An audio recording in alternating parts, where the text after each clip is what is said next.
अच्छा, आज जो हमने चैप्टर पढ़ना है उसका नाम है फंक्शंस। और काफ़ी आसान चैप्टर है, छोटा सा है। तो आइए पढ़ते हैं, शुरू करते हैं।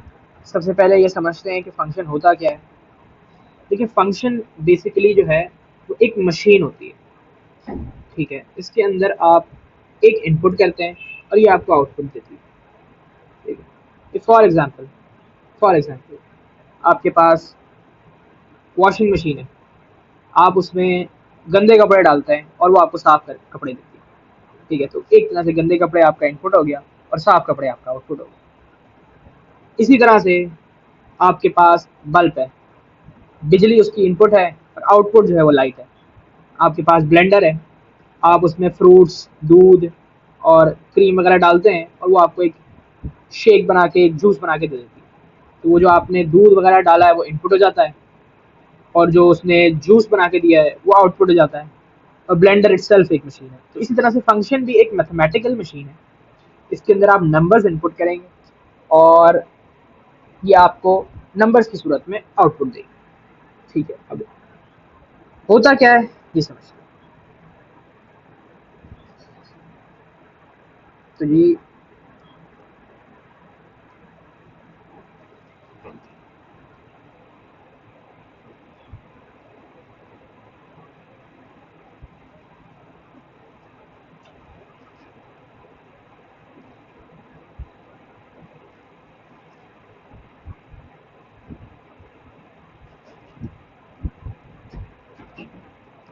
Sorry guys for the delay.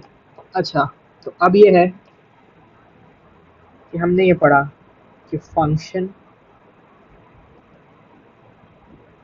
Is a machine. ठीक है, function is a machine which takes an input। और इनपुट को हम फंक्शंस के अंदर पैरामीटर्स भी कहते हैं। यहाँ पर मैं लिख दूँ parameters, which takes an input या parameters and outputs a value।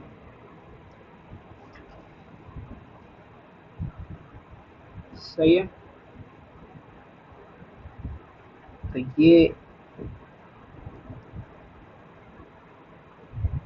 इस तरह से आपके पास एक मशीन है। ठीक है,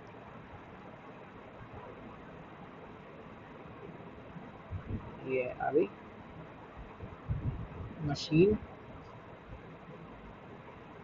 और ये जो है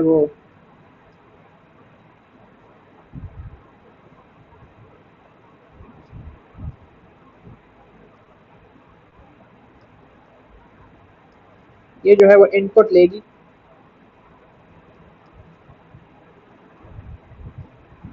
और एक आउटपुट आपको देगी।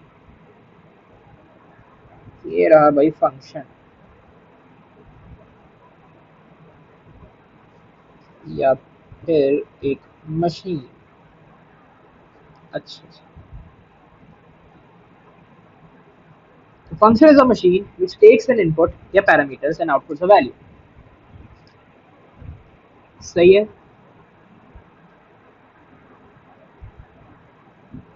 अब इसको जरा समझते हैं, थोड़ा सा मैथ्स की तरफ अब आ जाते हैं।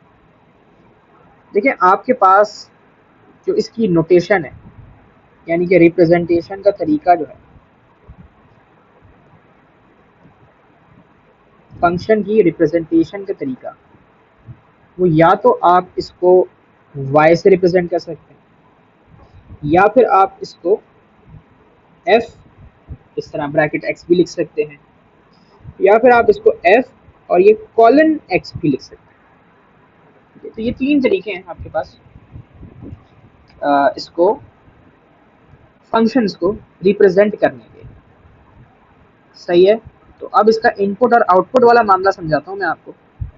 ठीक है, तो जी फर्ज कर लीजिए कि ये आपके पास एक फंक्शन है। मैं यहाँ पर मैं जो हूँ वो ज़्यादातर एफ एक्स यूज़ करता हूँ, आप Y F X F dot ये एफ कॉलन एक्स कुछ भी यूज़ कर सकते हैं।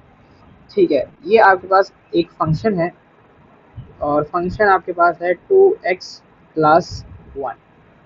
ठीक है, अब होगा क्या कि ये जो आपके पास x है ना, ये x ये कहलाएगा आपका इनपुट।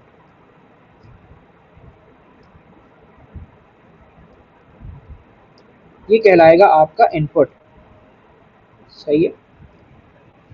और x की जो भी वैल्यू आप देंगे, x की जगह आप जो भी वैल्यू आप देंगे इनपुट में, बल्कि आप तो नहीं देंगे, वैसे तो एग्जामिनर आपको पेपर में देगा लेकिन खैर आप जो भी वैल्यू इनपुट में आप देते हैं तो वो वैल्यू आपके पास यहाँ पर आके x की जगह रिप्लेस हो जाती है। ठीक है, मतलब फॉर एग्जाम्पल अगर मैं x की जगह 2 पास कर देता हूँ, यानी कि f2, तो यहाँ पर आपके पास x की जगह भी 2 आ जाएगा। तो इस तरह से आंसर आपके पास जो है वो आ जाएगा 2 2 ज़र आपके पास 4 होता है प्लस 1, तो ये आपके पास 5। ये जो 5 मेरे पास आया है ये आपका कहलाएगा आउटपुट। सही, अभी इसको मैं लिख भी दूंगा, लेकिन अभी सिर्फ समझाने के लिए बता रहा हूँ कि ये x आपके पास इनपुट है। इसकी जो भी वैल्यू आप देंगे वो आगे जो इक्वेशन है, पूरी इक्वेशन पूरा फंक्शन जो है उसमें चेंज हो जाएगी, उसमें रिप्लेस, उसमें सब्सटीट्यूट हो जाएगी और फिर आप उसको जब सॉल्व करेंगे तो आपके पास आउटपुट आ जाएगा। कैसे आएगा देख लेते हैं। अब इसी फंक्शन को इस्तेमाल करते हुए मैं यहाँ पर इसके कुछ इनपुट्स लिख देता हूँ, डिफरेंट इनपुट्स, और उनके आपको डिफरेंट आउटपुट्स शो करवाता हूँ ताकि आपको बात समझ में आ जाए क्या हो रहा है। अच्छा जी, तो ये आपके पास आ गए इनपुट्स और ये आ गए आपके पास आउटपुट्स। अच्छा, अब होगा क्या कि भाई फॉर एग्जांपल आपके पास जो इनपुट में वैल्यू पास हुई है x की जगह, ठीक है, वो हुई है x, और आउटपुट आपके पास जो है ना वो इस इक्वेशन में, इस फंक्शन में वैल्यू सब्स्टिट्यूट करने के बाद आएगा। तो x की फॉर एग्जांपल वैल्यू आपने ले ली है 2, तो मैंने अभी ऊपर कर भी दिया था कि आपके पास जो आंसर आ जाएगा वो आ जाएगा 5। यहाँ एक बार फिर से कर देता हूँ। अगर x की वैल्यू आपके पास इनपुट में 2 है तो आंसर आपके पास आएगा, यहाँ पर भी x की जगह 2 आ जाएगा और आंसर आ जाएगा 5। ये 5 आपका आउटपुट हो जाएगा। इसी तरह से अगर किसी ने इनपुट कर दिया है, अब कोई वेरिएबल करके दिखाता है, y आपने ले लिया फॉर एग्जाम्पल, तब x की जगह आप यहाँ पर सिंपल y लिख देंगे और ये आ जाएगा 2y प्लस 1, यही आपका आउटपुट है। ठीक है, इसी तरह से किसी ने ले लिया है -1, तो x की जगह आप लिख देंगे -1, आंसर आपके पास जो है वो आ जाएगा 0। ये आपके आउटपुट हो जाएंगे। एक सेकंड, ये आपके आउटपुट हो जाएंगे, ये और ये ये आपके इनपुट्स हो जाएंगे, ये y और ये -1। ठीक है, आई होप यहाँ तक क्लियर होगा सब कुछ। आगे बात करते हैं फंक्शंस के ऊपर थोड़ा सा मज़ीद, एक और एग्जांपल से करते हैं, समझते हैं। अब फर्स्ट कर लीजिए कि आपके पास जो है वो फंक्शन दिया हुआ है 3x square plus x/2 -1। For example ये है फंक्शन, थोड़ा मुश्किल कर दिया मैंने, ठीक है, लेकिन आई होप, लेकिन ये टॉपिक इतना मुश्किल नहीं। तो अब यहाँ पर ज़रा इनपुट्स लिखते हैं, यहाँ पर लिखेंगे हम आउटपुट्स।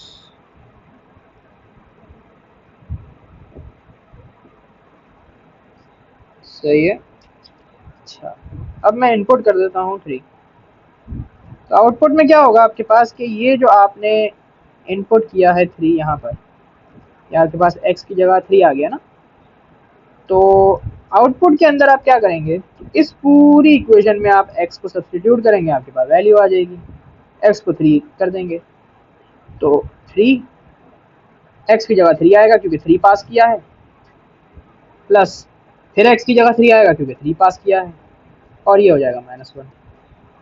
आंसर आपके पास आ जाएगा 9, 9 3 27, 27 3 का स्क्वायर होता है 9, 9 3 27, 27 प्लस 3/2 -1। आंसर आ जाएगा 27.5। तो ये जो आपका 27.5 आया है, ये हो जाएगा आपका इनपुट, ओ सॉरी आउटपुट। जो मैंने ग्रीन से लिखा है ये आपका आउटपुट हो जाएगा। फिर इसी तरह से अगर कोई बंदा पास कर देता है इसके अंदर टी, टी वैल्यू पास हो गई, तो एक्स की जगह क्या लिखेंगे, टी लिख देंगे, 3t² plus t/2 -1 equals to, आपके पास जो फाइनल वैल्यू आएगी वो यही आएगी, 3t² प्लस t/2 -1। ये फर्दर तो सॉल्व हो नहीं सकता, तो ऐसे ही रहने देते हैं, यही आपका आउटपुट हो जाएगा। इसको भी मैं ग्रीन से ही लिख देता हूँ।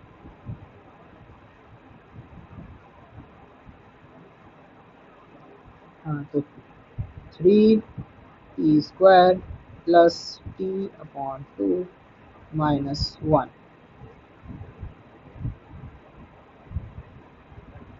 ये हो जाएगा इस तरह से। अच्छा, अब अगर कोई इनपुट दे दे 0, तो ये हो जाएगा 3, x की जगह 0, x की जगह 0 -1, तो 3 multiply by 0 is 0, 0 divide by 2 is 0, तो आपके पास आंसर में सिर्फ -1 ही रह जाएगा। ये आपके पास आपका आउटपुट हो जाएगा। यहाँ तक आई होप मामलात जो है वो क्लियर है। अब एक चीज़ ज़रा और है इसके अंदर, कि हमने ये तो समझ लिया कि फंक्शंस काम किस तरह कर रहे हैं, ठीक है, कि आपके पास एक इनपुट होगा, उस इनपुट की जो भी वैल्यू होगी आप वो पूरी इक्वेशन में वैल्यू सब्स्टिट्यूट कर देंगे और आप उस इक्वेशन को सॉल्व कर लेंगे, तो जो भी आंसर आपके पास आएगा वही जो है आपका आउटपुट कहलाएगा।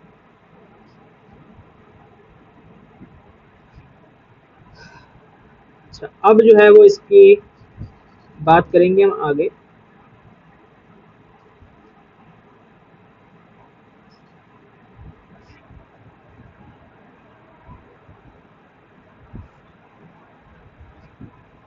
फंक्शन के इनवर्स के ऊपर, कि अब हमें ये पता करना है कि भाई एक फंक्शन का हम इनवर्स कैसे लेते हैं, इनवर्स कैसे निकालते हैं। ये बस दो ही चीज़ें आपके सिलेबस के अंदर, एक फंक्शन को सॉल्व कैसे करना है और दूसरा इनवर्स उसका कैसे निकलेगा।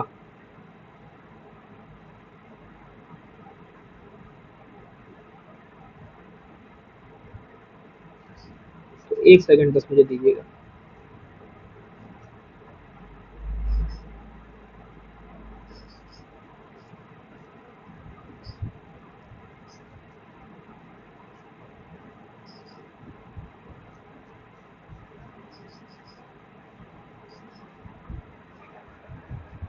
अच्छा, इनवर्स ऑफ अ फंक्शन सीखिए।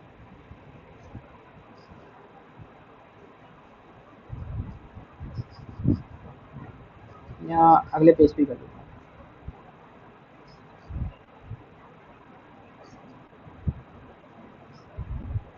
ये रुके, एक चीज़ और मैंने इसमें बतानी है कि देखें कभी कभार वो आपको इस तरह से सवाल देगा कि एक फंक्शन लिखा हुआ होगा और वो आपको लिख देगा इस तरह ये, तो आपको ये चीज़ पता चल जाएगी कि भाई मुझे फंक्शन के अंदर जो है वो पास करवानी है ये वैल्यू, यानी कि पूरे फंक्शन में मैंने रिप्लेस कर देना है इसको इससे।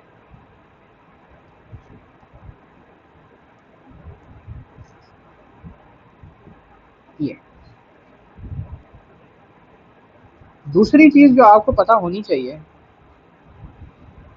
वो ये है कि वो ये भी कर सकता है कि भाई वो आपको जैसे कि दो फंक्शन दे, ठीक है, आपको उसमें दो फंक्शंस दे दिए, फॉर एग्जांपल यहीं पे कर देते हैं, जगह है हाँ, आपको उसने एक फंक्शन दिया, उसका नाम उसने रख दिया जी एक्स। नाम कुछ भी हो सकता है, एफ एक्स ज़रूरी नहीं है, वो तो मैंने एफ फॉर फंक्शन की उससे बना दिया था।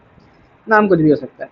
एक आपने उसको जी एक्स दे दिया। वैसे वो ज़्यादातर एग्जामिनर आपका एफ जी और एच यूज़ करता है, एफ एक्स, जी एक्स और एच एक्स। तो जी एक्स आपको फंक्शन दे दिया उसने, और वो फंक्शन है एक्स प्लस वन। दूसरा फंक्शन उसने आपको दे दिया एफ एक्स, और वो फंक्शन है x square plus two x. अच्छा, अब वो आपसे ये कहेगा सवाल में, ठीक है, अब वो आपसे सवाल ये कर सकता है कि वो बोलेगा भाई जी वैल्यू टू जो है वो इक्वल है एफ थ्री के। सही है। अब वो आपसे ये बोलेगा कि भाई मुझे इसको सॉल्व करके बता दो। आपने कुछ भी नहीं करना।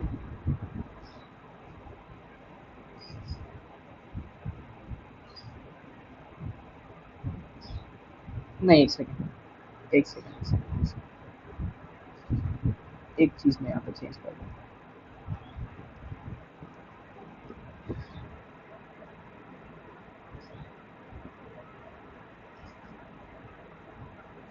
हाँ, अच्छा, अब वो आपको बोलेगा कि जी टू जो है वो बराबर है एफ पैरामीटर टू के। अब वो बोलेगा कि इसको प्रूफ करके दिखा दें। तो आपने प्रूफ कैसे करना है कि आपने जी एक्स वाले फंक्शन में एक्स की जगह टू रख देना, एफ एक्स वाले फंक्शन में एफ की टू एक्स की जगह टू रख देना। ये आपके पास इस तरह से प्रूफ हो जाएगा कि टू प्लस वन भी थ्री होता है, टू फोर ज़ार, टू टू ज़ार फोर, माइनस वन भी थ्री होता है। ये इस तरह से प्रूफ हो जाएगा।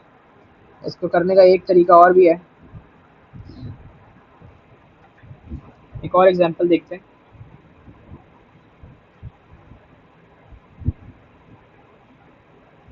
दूसरा, वो आपको ये भी कह सकता है, उसने आपको फॉर एग्जांपल दो फंक्शन दे दिए।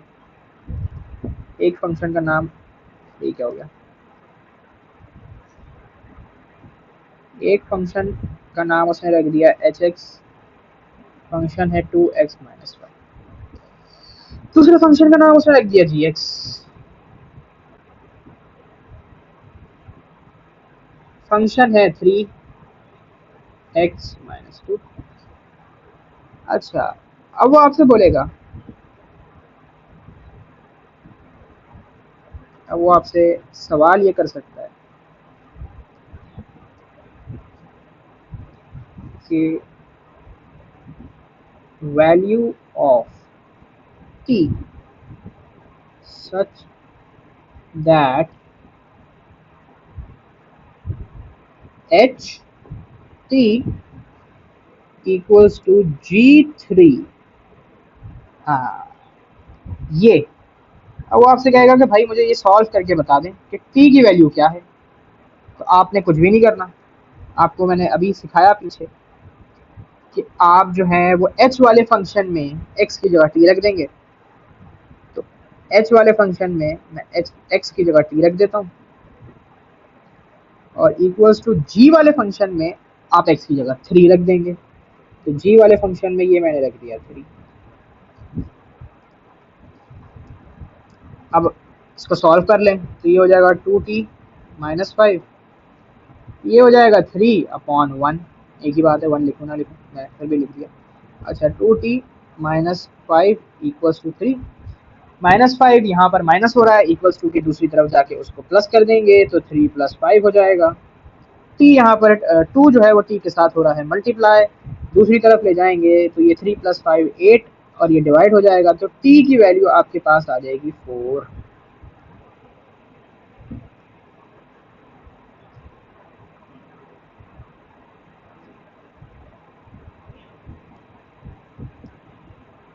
क्या हो रहा है ये टी की वैल्यू आ गई आपके पास फोर। इस तरह से आपको क्वेश्चन में आ सकता है। कभी कभार वो आपसे ये भी कहेगा,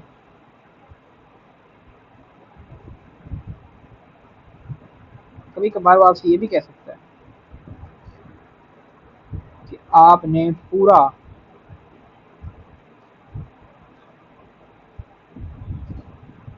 एक वेरिएबल जो है वो आपसे सब्स्टिट्यूट करा लेगा वो एक पूरी इक्वेशन के अंदर।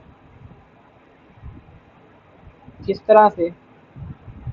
उसने आपको फंक्शन दे दिया भाई 6x² माइनस एक्स प्लस 3।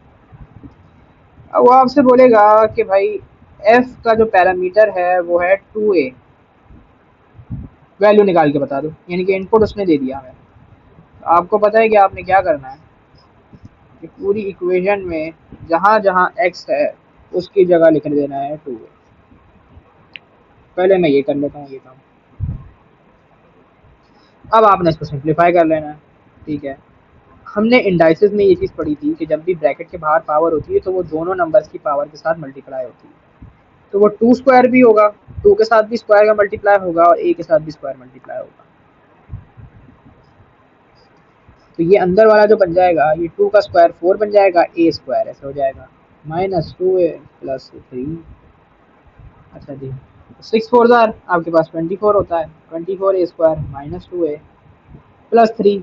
ये आपके पास बन गई क्वाड्रेटिक इक्वेशन। क्वाड्रेटिक इक्वेशन मैंने अभी पढ़ाई नहीं है तो इस वजह से अभी तो आपसे सॉल्व होंगी भी नहीं है फर्दर, लेकिन 12 जब मैं पढ़ा दूंगा तो फिर आप इसको आगे सॉल्व कर लेंगे, तो फिर आपके पास एक ही दो वैल्यूज आ जाएंगी। ठीक है, अभी मैं बस यहाँ पे वैल्यूज लिख देता हूँ खाली, फिर बाद में जब आप क्वाड्रेटिक्स पढ़ेंगे क्वाड्रेटिक इक्वेशंस तो फिर आप इसको सॉल्व करके खुद ही चेक कर लेंगे तो वैल्यूज क्या आ रही हैं। वैसे ज़रूरत तो नहीं है इसको सिंप्लीफाई करने की, क्योंकि आपसे एग्जाम में भी कहा तो नहीं जाएगा जब फंक्शन का सवाल आता है। ये है भी पेपर 1 का, पेपर 1 में तो खैर कतई तौर पे वो नहीं बोलेगा, तो रहने देते हैं। अच्छा, ये आपका जो है फंक्शंस मैंने करा दिया, मतलब इसका इन्वर्स रह गया। इन्वर्स के अलावा फंक्शंस के जितने टाइप के क्वेश्चंस आपके पास आ सकते हैं, एक वो आपसे सीधा सीधा जो है वो एक फंक्शन देके एक इनपुट दे देगा, ये इस तरह से। ठीक है, एक फंक्शन उसने दे दिया, इनपुट दे देगा और उससे आपसे आउटपुट मांगेगा। एक तो ये टाइप हो सकती है। दूसरी टाइप ये हो सकती है कि वो आपको दो फंक्शंस देगा, ठीक है, और इस तरह से उनको इक्वेट करा देगा कि भाई ये इक्वल है इसके, ये आपने प्रूफ करना है कि ये कैसे इक्वल होगा। ठीक है, तो आप इस तरह से इसको प्रूफ कर देंगे। फिर आपके पास दूसरी चीज, वो इस तरह से एक वेरिएबल, दो फंक्शंस देखिए वेरिएबल की वैल्यू भी निकाल सकता है। ये खैर पास पेपर का सवाल है। ठीक है, क्या आपने, उसने आपको दो फंक्शंस दे दिए, उसने फिर बोला कि भाई h के अंदर अगर आप t का पैरामीटर पास करें और g के अंदर आप 3 पास करें तो ये दोनों एक दूसरे के इक्वल हैं। तो आपने h में t पास करना है, यानी कि x की जगह t रख देना है, g में आपने x की जगह 3 रख देना है और इन दोनों को आपने इस तरह से इक्वेट कर लेना है। आप सॉल्व करेंगे तो t की वैल्यू आपको मिल जाएगी। कोई भी वेरिएबल हो सकता है, ABCD, इससे कोई फर्क नहीं पड़ता हमें, कॉन्सेप्ट आपको समझ आ जाना चाहिए कि मैं कहना क्या चाह रहा हूँ। उसके बाद आगे जरा बात करते हैं इन्वर्स के ऊपर कि फंक्शन का इन्वर्स कैसे निकालेंगे।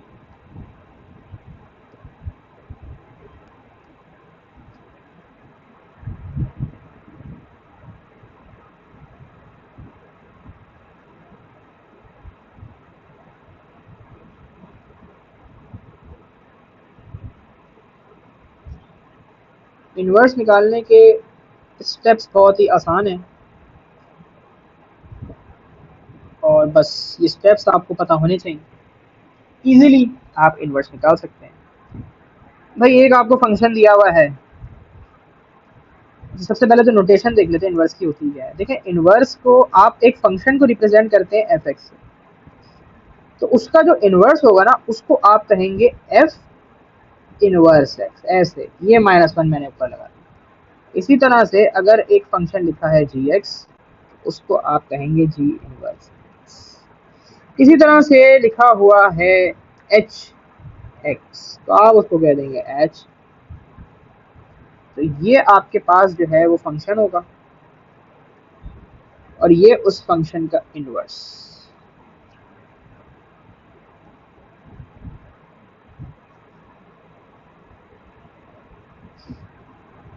इनवर्स निकालने की फंक्शन की हमें ज़रूरत क्यों पड़ती है, ये तो हम ए लेवल्स में पढ़ेंगे जाके।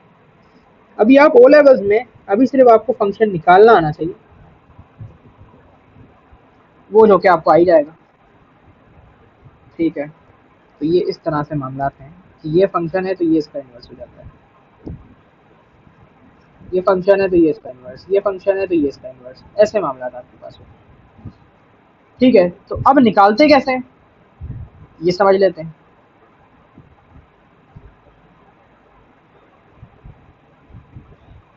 मिसाल के तौर पे उसने आपको एक फंक्शन दे दिया है F X equals to 2x plus 1। तो आपने क्या करना है कि सबसे पहले आपने रिप्लेस कर देना है एफ एक्स को y से। ठीक है, तो आपके पास जो आपका स्टेप 1 है वो ये है कि replace F x with y। तो अब ज़रा रिप्लेस कर देते हैं। तो ये मैंने कर दिया रिप्लेस।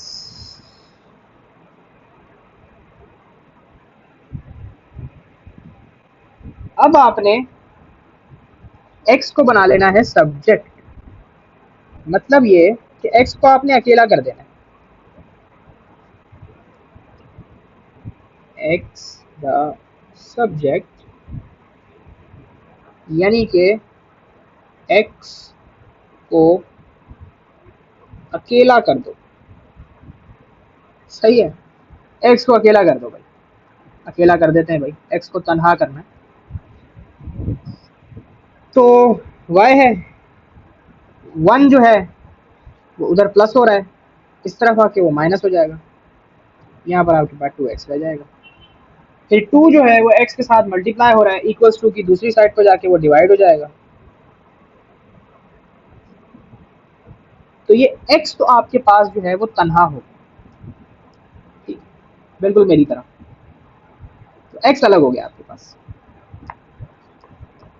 अब आपका जो स्टेप 3 है, स्टेप 3 है ना ये, हाँ स्टेप 3 है, उसमें आपने ये करना है, आपने x की जगह एफ एक्स लिख देना है और एफ इनवर्स एक्स लिख देना है, और y की जगह आपने x लिख देना है। ठीक है, तो आपने क्या करना है कि आपने x की जगह लिख देना है एफ इनवर्स x, y की जगह आपने लिख देना है x। तो जब आप इसको लिखेंगे तो अगर मैं x की जगह लिख दूं एफ इनवर्स x,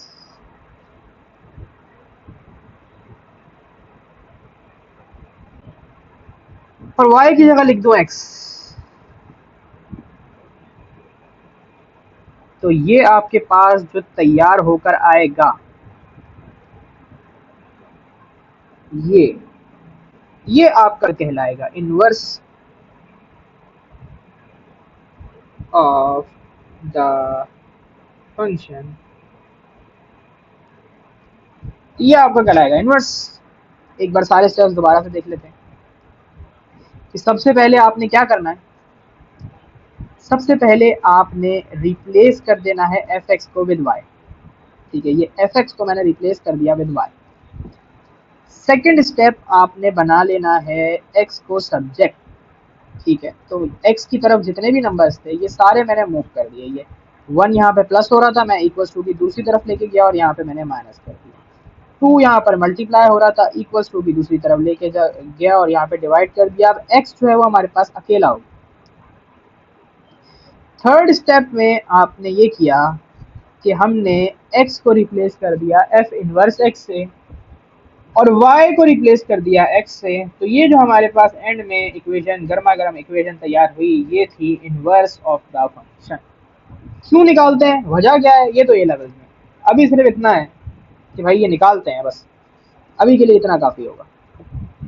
तो आपका फंक्शंस यहाँ पर मुकम्मल होता है कि आपको सिर्फ इन्वर्स निकालना आना चाहिए और आपको जो है वो फंक्शन, वैसे उसका इनपुट के साथ आउटपुट कैसे निकालते हैं ये पता होना चाहिए। अब यहाँ पर हमारी थ्योरी जो है वो मुकम्मल हो गई। नेक्स्ट लेक्चर के अंदर मैं आपको बताऊंगा, तो मैं आपको इसके पास पेपर्स जो है वो करवाऊंगा।